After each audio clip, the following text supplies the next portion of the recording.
बहुत समय पहले की बात है। गंगा नदी के किनारे पीपल का एक पेड़ था।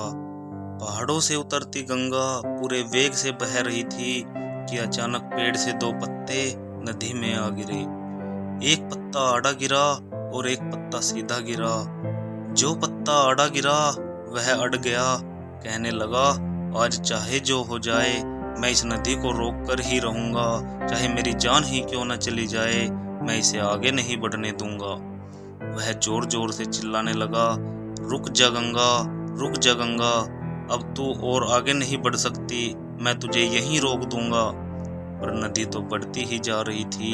उसे तो पता भी नहीं था कि कोई पत्ता उसे रोकने की कोशिश कर रहा है। पर पत्ते की तो जान पर बनाई थी। वह लगातार संघर्ष कर रहा था। नहीं जानता था कि बिना लड़े भी वहीं पहुंचेगा जहां उसे लड़कर थक हार कर पहुंचना है। पर अब और तब के बीच का समय उसकी पीड़ा और उसके संताप का काल बन जाएगा। वहीं दूसरा पत्ता जो सीधा गिरा था, वह तो नदी के प्रवाह के साथ बड़े ही मजे के साथ बहता चला जा रहा था। चल गंगा, चल गंगा, आज मैं तुझे तेरे गंतव्य तक पहुंचाकर ही दम लूंगा, चाहे जो हो जाए, मैं तेरे मार्ग में कोई अवरोध नहीं आने दूंगा, तुझे सागर तक पहुंचा ही दूंगा। नदी को इस पत्ते का भी कुछ नहीं पता था। वह अपनी धुन में सागर की ओर बढ़ती जा रही थी, पर पत्ता तो आनंदित है। वह तो यही समझ रहा है कि वह नदी को अपने साथ बहे ले जा रहा है। आड़े पत्ते की तरह सीधा पत्ता भी नहीं जानता था कि चाहे वह नदी का साथ दे या ना दे, नदी उसे वहीं पहुंचा कर रहेगी जहां उसे पहुंचना है।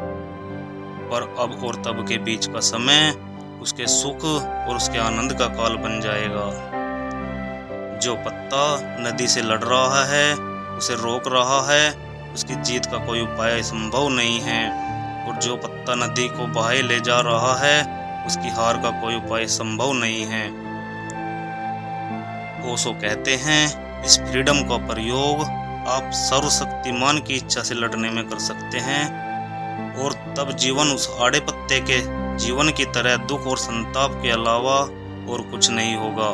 या फिर आप उस फ्रीडम को ईश्वर के प्रति समर्पित बना सकते हैं, जो सीधे पत्ते की तरह आनंद और विभोर हो जाए।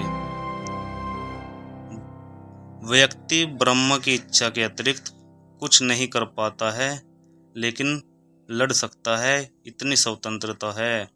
और लड़कर अपने को चिंतित कर सकता है, इतनी ही स्वतंत्रता है, इतना ही फ्रीडम है। धन्यवाद।